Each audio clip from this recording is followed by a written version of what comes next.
Hi, welcome to Binance Academy's Trading and Investing Strategies course. Now, you've hopefully got a grasp of the basic concepts of trading and investing. Let's dive deeper into the different ways you can trade. We'll begin this course with the first module on portfolio and risk management. So, what is portfolio management? Your portfolio is a collection of assets and investments. Just like you can strategically manage your individual investments, you can also strategically manage your portfolio as a whole. A portfolio can contain real estate, stocks, cryptocurrencies, and even trading cards. Anything you invest in can be part of your portfolio. If you're only trading cryptocurrencies, it will likely be made up of a combination of Bitcoin and other altcoins. Each part of your portfolio can work together and contribute to an overall strategy. The first step to good portfolio management is setting your expectations. Are you risk-averse and looking for a basket of investments protected from high volatility? Or do you want something riskier with potentially higher returns in the short term? There are endless possibilities of how to put together your portfolio. It can be as complex or simple as you want, but it's recommended that you do some research and put in some thought. The amount of time you want to stay invested also matters. You could take a passive, hands-off strategy and leave your investments alone after you set them up. On the other hand, you can take an active approach, continuously buying and selling assets to profit. The key to determining your portfolio strategy lies in how you want to manage your risk. There are many kinds of risks you might encounter while investing and trading. The first is market risk, the potential loss you experience if the asset loses value. The second is liquidity risk. This occurs in illiquid markets, where you cannot easily find buyers for your assets. This can also cause potential losses if you cannot sell at the price you want. Next is operational risk, where potential losses stem from operational failures such as human error, hardware or software failure, or intentional fraudulent conduct. Finally, we have systemic risk, including possible losses caused by the collapse of an entire industry, market, or financial system. One example would be Lehman Brothers' bankruptcy in 2007 and its effect on the global financial industry. Each asset you have in your portfolio will have some risk associated with it. For example, a new cryptocurrency without a large market for buyers will have more liquidity risk. But the risk won't always be internal and manageable with your portfolio. Sometimes external factors like our Lehman Brothers example or a global recession can't be avoided. So how do you begin to assess these risks, the likelihood of encountering them, and their severity? An excellent place to start is by ranking your investments from high risk to low risk. From there, you can check each asset's price volatility, liquidity, industry health, and other related news. After identifying your higher risk investments and the kinds of risks they have, the next step is to decide how much you want to offset that risk. For example, if you have many crypto investments, you may want to balance this out and diversify with government bonds or other low-risk investments. You can also allocate your assets strategically within an asset class, such as stocks or crypto. For example, you could get stocks in utilities or technology companies if you have a high systemic risk from holding stocks all within the financial industry. Great! You should know by now the most essential concepts within portfolio and risk management. We will begin learning different trading and investing strategies in the following 2 modules. In this module, we will begin learning about different trading and investing strategies. Let's start with day trading. If you've ever watched movies about trading and Wall Street, you're probably already familiar with what day trading is. While the movies can be a little outdated with stockbrokers shouting over each other furiously on the trading floor, the basic concept still stands. As you might have guessed from the name, day trading is the entering and exiting of all trades within the same day. This means a day trader starts their day holding no stocks, purchases them during the day, and sells them by the end of the day. With traditional markets, this occurs within an exchange's trading hours. For example, a trader may start at 9:30 in the morning when the New York Stock Exchange opens. They have no open positions at the moment, meaning they currently own no shares. The trader begins to look for stocks they believe will rise in value within the trading day. They can base their decisions perhaps on some expected news a company will release that day, the price of a stock at closing time the day before, or other information. For example, the day trader begins to buy Boeing and Coca-Cola stock. Boeing is due to release details of the development of a new plane at midday. And Coca-Cola finished its trading day yesterday at an undervalued price after a big sell-off. Over the day, both stocks begin to rise and the trader sells them for a profit. In our previous lessons, you'll remember that technical analysis is well suited to short-term trading. Gains in such a short period can be minimal, and sometimes don't just rely on the fundamental value of an asset. And day trading is a very active trading strategy that requires a significant time investment. It can be highly profitable, but it also has a substantial amount of risk. As such, day trading is generally better suited to experienced traders. Next, let's get into the basics of swing trading. It has some similarities with day trading, but works on a longer time frame. Positions are usually held anywhere from a couple of days to a couple of months. The goal here is to profit from larger swings in price. Your goal as a swing trader is to identify assets that could be undervalued and are likely to increase in price. In this case, you would purchase this asset and sell it when the price rises to generate a profit. The opposite trade looks to profit from downward price swings. If your analysis tells you that a bear market for gold might be coming to an end, you could purchase gold in anticipation of rising future prices. However, the transition between a bear and bull market can take place over months. In this case, you purchase gold now, waiting for the price to increase in the next 1 to 2 months. If the price does rise, you sell off the asset and take home your profit. You can also short the market in swing trading. This means borrowing overpriced assets and then repurchasing them at a lower price. For example, Bob's analysis predicts that Ether's price will drop from 2,000 to 1,000 in 2 weeks. Bob borrows 1 Ether, sells it for 2,000 today, and waits to see if his prediction is correct. 2 weeks later, Ether has dropped down to $1,500. Although he wasn't 100% accurate with his analysis, Bob still has the opportunity to make some profit. Bob repurchases back 1 Ether for $1,500 and returns the Ether back to the lender, leaving him with $500 in profit. Swing traders commonly use technical analysis like day trading, but as their strategy plays out across a more extended period, fundamental analysis is also a valuable tool for swing traders. Using them both together can create an even more robust analysis to base your trades on. Swing trading requires less of a time investment than day trading, significantly reducing the stress and adrenaline traders will feel. Compared to day trading, swing trading is a much more suitable strategy for beginners. In the next module, we will learn 2 different strategies called scalping and buy and hold.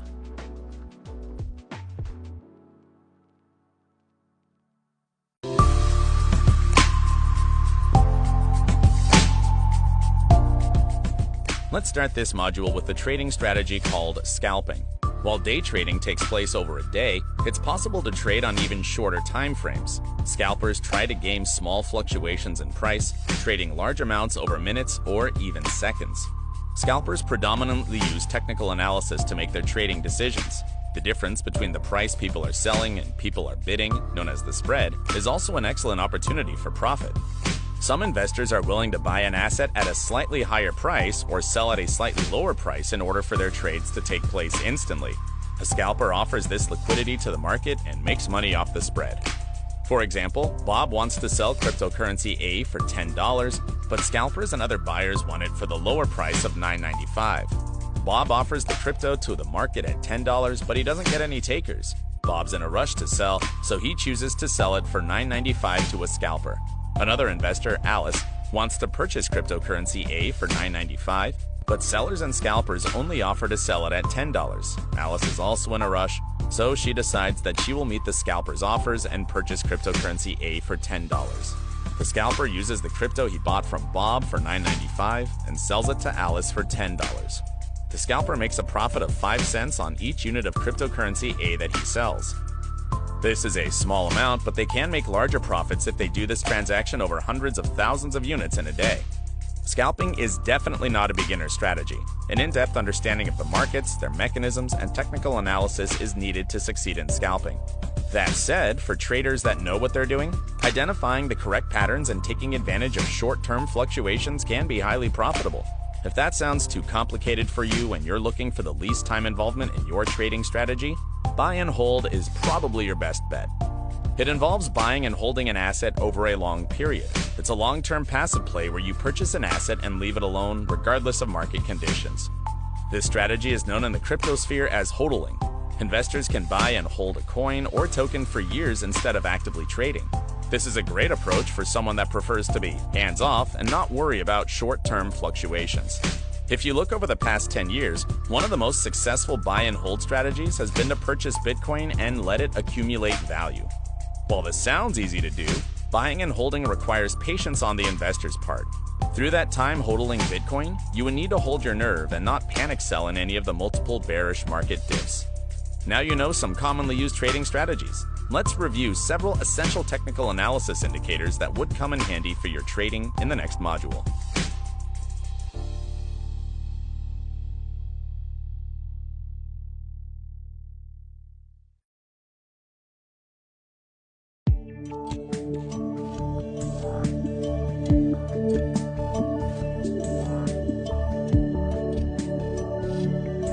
Traders rely on indicators to help execute their trading strategies. There are many indicators out there, but how do you know which ones are the best for you? Well, every trader will tell you something different. Some like to look at market momentum, while others want to filter out market noise or measure volatility. In this module, we will review 3 popular indicators widely used by traders. The first is called Relative Strength Index, also known as RSI. It's a momentum indicator that shows whether an asset is overbought or oversold. It does this by measuring the magnitude of recent price changes. The data is then displayed as an oscillator that can have a value between 0 and 100. Since the RSI is a momentum indicator, it shows the rate, or the momentum, at which the price is changing. This means that if momentum is increasing while the price is rising, the uptrend is strong and more buyers are stepping in. In contrast, if momentum is decreasing while the price is rising, it may show that sellers might soon take control over the market. A traditional interpretation of the RSI is that when it's over 70, the asset is overbought, and when it's under 30, it is oversold. As such, extreme values may indicate an impending trend reversal or pullback. The second indicator is called the moving average. A moving average smooths out price action by filtering out market noise and highlighting the direction of the trend. The 2 most commonly used moving averages are the simple moving average and the exponential moving average. The simple moving average is plotted by taking price data from the defined period and producing an average. For example, the 10-day simple moving average is plotted by calculating the average price over the last 10 days. The exponential moving average, on the other hand, is calculated in a way that gives more weight to recent price data. This makes it more reactive to recent price action.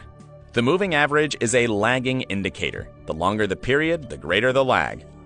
As such, the 200-day simple moving average will react slower to recent price action than the 50-day simple moving average. Traders often use the relationship of the price to specific moving averages to gauge the current market trend.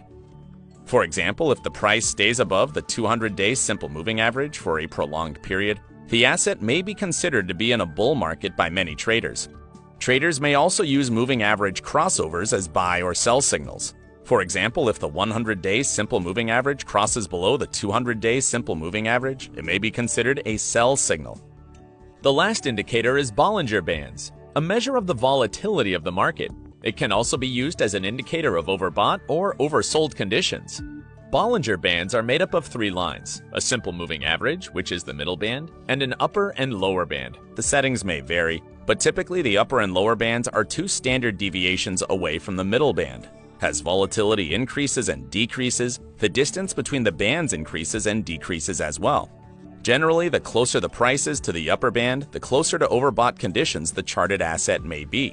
Conversely, the closer the price is to the lower band, the closer to oversold conditions it may be. For the most part, price will stay within the bands, but on rare occasions it may break above or below them. While this event may not be a trading signal in itself, it can act as an indication of extreme market conditions. Another important concept of the Bollinger Bands is called the squeeze. It refers to a period of low volatility, where all bands come very close to each other. This may be used as an indication of potential future volatility. Conversely, if the bands are very far from each other, a period of decreased volatility may follow.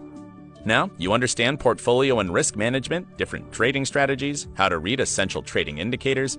Let's put what we've learned together to build a well-balanced crypto portfolio in the next module.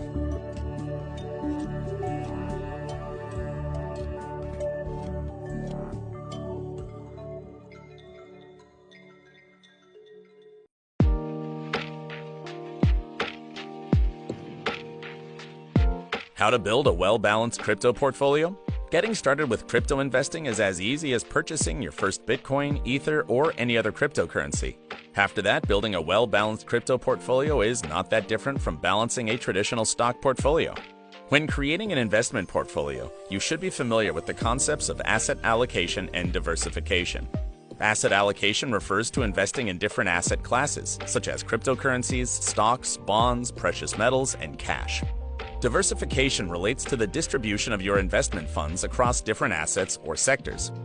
Technically, cryptocurrencies are a single asset class, but in a cryptocurrency portfolio, you can diversify across products, coins, and tokens that present different goals and use cases. For example, one way to allocate a portfolio could be 40% Bitcoins, 30% stablecoins, 15% NFTs, and 15% altcoins. Most advice will tell you that your crypto portfolio has to be diversified. While it is a standard practice for investors, there are pros and cons to spreading your capital around different assets. A diversified portfolio reduces overall risk and volatility. Losses can be offset by gains to keep your position stable. Your portfolio also has more opportunities to make gains with each additional coin you own. However, the more diversified your portfolio is, the closer it will track the overall market. Most traders and investors are looking to beat the market with larger gains. A highly diversified portfolio will lead to more average returns than a successfully concentrated portfolio. Managing a diversified portfolio also requires more time and research. To invest soundly, you should understand what you are buying. With a large portfolio, the chances of understanding everything decrease. If your portfolio is across different blockchains, you may also need to use multiple wallets and exchanges to access your assets. The decision to diversify or not is yours. It depends on your risk profile and investment style, but some diversification is always recommended. Aside from diversifying your portfolio across different types of coins and tokens, you can also consider using crypto financial products to help further diversify your portfolio. You can think of them a bit like investing in ETFs or mutual funds rather than just holding shares. There's a massive amount of products you can invest in across different blockchains and dApps. Finally, you can use a portfolio tracker to manage your crypto portfolio. A portfolio tracker is a program or service that allows you to trace the movements of your holdings. You can see how your current allocation stacks up with your long-term goals and track your progress. Some popular trackers include CoinMarketCap, CoinGecko, and Delta. To summarize, each investor or trader will have their own ideas on what makes a well-balanced crypto portfolio. But here are some general rules worth considering. 1. Split your portfolio between high, medium, and low-risk investments and give them appropriate weightings. A portfolio containing a large portion of high-risk investments is definitely not balanced. It might have the chance to provide you bigger gains, but may also cause huge losses. Your risk profile will determine what's best for you, but there should be some mix. 2. Rebalance your portfolio if needed. The crypto market is very volatile, and your decisions should change according to the current market condition. 3. Allocate new capital strategically to avoid overweighting any one area of your portfolio. If you've made big gains recently from one coin, it can be tempting to pump in more money. Don't let greed interfere, and think about where you can better place the money. Lastly, remember to always do your own research and only invest what you can afford to lose. Your portfolio isn't correctly balanced if you feel stressed about it. Your positions should not cause you serious consequences in case things go terribly wrong. Congratulations! You've completed Binance Academy's course on trading and investing strategies. Hope this course has been helpful in your trading and investing journey in crypto. Remember to check out Binance Academy's website and follow us on YouTube, Facebook, and Twitter to stay tuned for future courses. See you in Binance Academy's next course.